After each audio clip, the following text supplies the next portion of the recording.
आइए, राजनांदगांव के नगर निगम में महासंग्राम छिड़ा हुआ है और किस्सा कुर्सी का है। महापौर का हो या पार्षद का हो, हर आदमी लाइन में लगा हुआ है, उम्मीद में लगा हुआ है कौन सी पार्टी से जीत जाए ताकि वो आम जनता के बीच में जाकर वो अपने वोट पहुंचाए। अब हर नेता यहाँ पर ईमानदारी से लोगों से प्रेम से बात कर रहा है, होटलों में चाय पीते हुए नजर आ रहा है। आइए हम भी आपको लाल टोपी के नजरिए से ले चलते हैं और आपको दिखाते हैं कि नगर निगम राजनांदगांव में दावेदारों को लंबी सूची है, मगर भारतीय जनता पार्टी जिस तरह से अनारक्षित सीट को अब पिछड़ा वर्ग, जो सरकार ने कहा है कि पिछड़े वर्गों को विशेष महत्व दिया जाएगा, इसके अंतर्गत राजनांदगांव से कुछ लोगों ने हमको भी आवेदन दिया है, अर्थात प्रेस क्लब को भी आवेदन दिया है कि जिसके अंतर्गत लोगों को जो साल भर 15 सालों से जो लगाते जा रहे हैं, उसके अंतर्गत लोगों की जो छटनी हो रही है। हमारे स्टूडियो में भी एक ऐसा शख्स जो लगभग 15-20 सालों से भारतीय जनता पार्टी की सेवा करते रहा है, आइए उनसे हम आपकी मुलाकात करते हैं। आप बने रहिए लाल टोपी प्रेस रिपोर्टर क्लब के साथ। इससे आवाज उठ के आ रही है कि इस बार कोई नया चेहरा राजनांदगांव के नगर निगम की सीट पर नजर आना चाहिए। उसके तहत जब हमने सर्वे किया और सर्वे के अंतर्गत जो बात सामने स्पष्ट रूप से आ रही है, पिछड़ा वर्ग से शोभा सोनी की छोटा भाई कमल सोनी जी, आपका हमारे स्टूडियो में स्वागत है, अभिनंदन है। जैसे कि आप देख रहे हैं कि अभी महासंग्राम चल रहा है और इस महासंग्राम में आप कूद पड़े हैं। ऐसे कब से आपको लगती है कि भारतीय जनता पार्टी इस बार महापौर की जो सीट है भारतीय जनता पार्टी के खाते में जाएगी?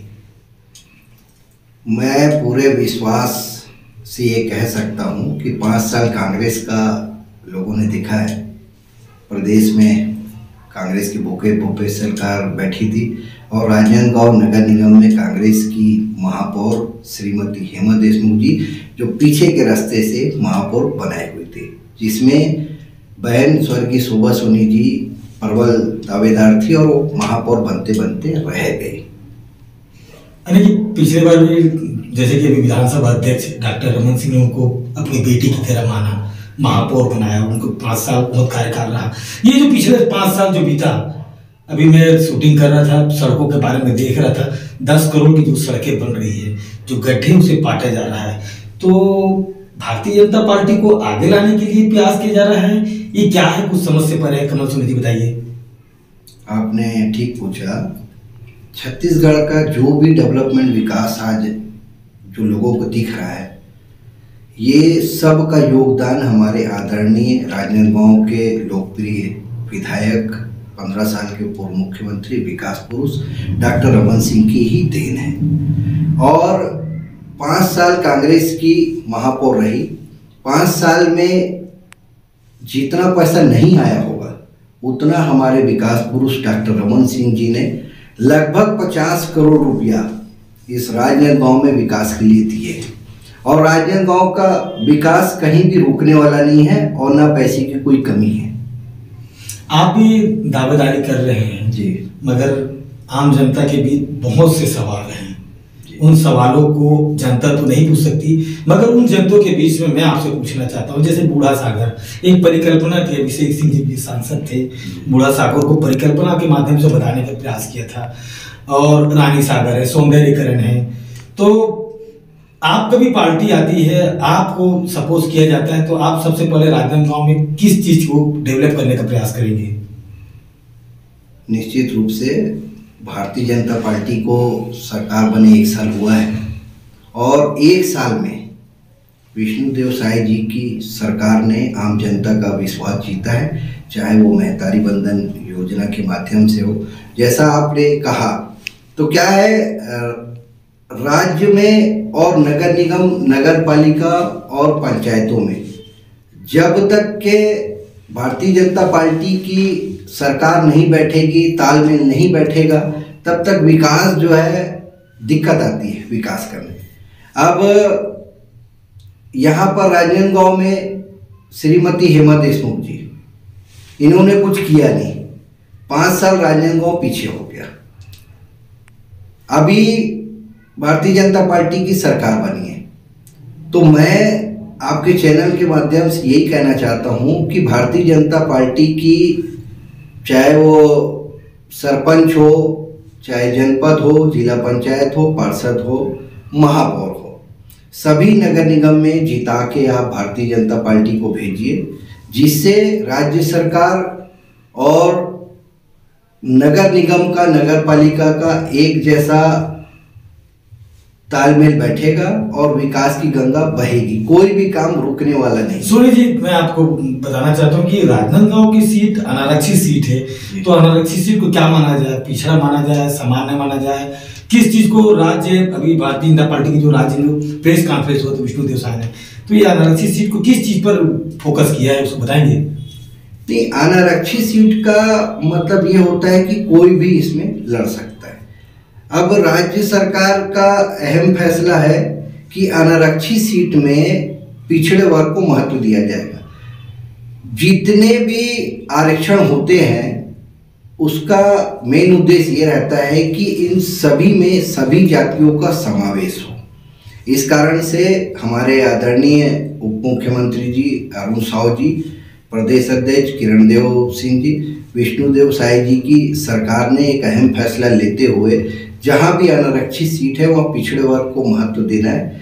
इससे पिछड़े वर्ग का महत्व बढ़ेगा और ज़्यादा से ज़्यादा उनके जनप्रतिनिधि जाएंगे। इस फैसले से उत्साह है पिछड़े वर्ग में। अभी भारतीय जनता पार्टी ने कुछ दिन पहले सदस्य बनाओ अभियान चलाया था जी, उसके अंतर्गत मैंने भी देखा लोगों के बीच में आप जा जाकर सदस्य बना रहे थे। कितना सदस्य आपने बनाया है और किस किस नेता के लिए आपने सदस्य बनाने का प्रयास किया था, उसको बताएंगे?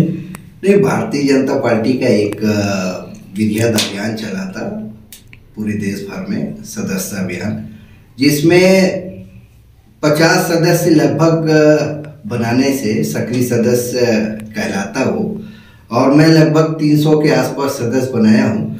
और मैं बहुत गर्व के साथ में कहता हूँ कि विश्व की सबसे बड़ी पार्टी के रूप में सदस्यता अभियान में भारतीय जनता पार्टी उभरी है, और हम उस पार्टी के कार्यकर्ता हैं, ये हमारे लिए बहुत गर्व की बात है। राजनांदगांव में बहुत राजनीति होती है, मेहनत करता है कोई और टोपी पहन के कोई दूसरा निकल जाता है।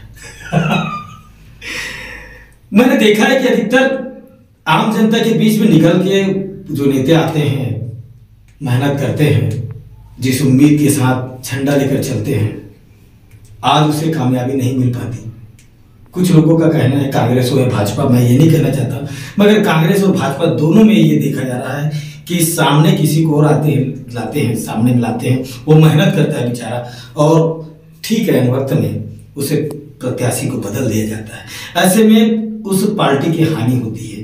आप बताएंगे कि आप जो मेहनत कर रहे हैं, जो चीजें तो पार्टी के शीर्ष नेता लोग देख रहे हैं या नहीं देख रहे हैं, किस टाइप का दिखाते हैं आप लोगों को? देखिए, सबसे बड़ी बात तो ये है कि हम विश्व की सबसे बड़ी पार्टी के सदस्य, ये हमारे लिए गौरवान्वित है।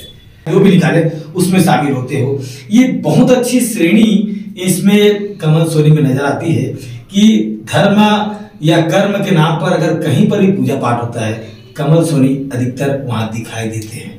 क्या ऐसे ईमानदार और ऐसे सकर्म और ऐसे व्यक्ति पर भारतीय जनता पार्टी अपना दांव खेलेगी या नहीं खेलेगी, ये तो आने वाला समय ही बताएगा। मगर कमल सोनी जी लोगों के बीच में चर्चा का विषय है कि इस बार महापौर की अगर सीट मिलती है तो भारतीय जनता पार्टी को निश्चित जीत के इस द्वार तक पहुंचा सकती है। लाल टोपी राजू सोनी राजनांदगांव के साथ, देखिए हमारे साथ कमल सोनी आए हुए थे और पूरा नगर निगम आपको हमने घुमाया है, और घुमाते घुमाते पूरा इनसे जो विश्लेषण लिया है उसे बताया है। आप इन गड्ढों को देखिए, इन सड़कों को देखिए, इन भवनों को देखिए, और डॉक्टर रमन सिंह ने क्या क्या किया उन भवनों को भी ध्यान से देखिए। और आपके हाथ में अब चुनाव है, आने वाला है, आप किसे चुनते हैं? लाल टोपी राजू सोनी राजनांदगांव के साथ एक विशेष खबर। नमस्कार। नमस्कार, धन्यवाद।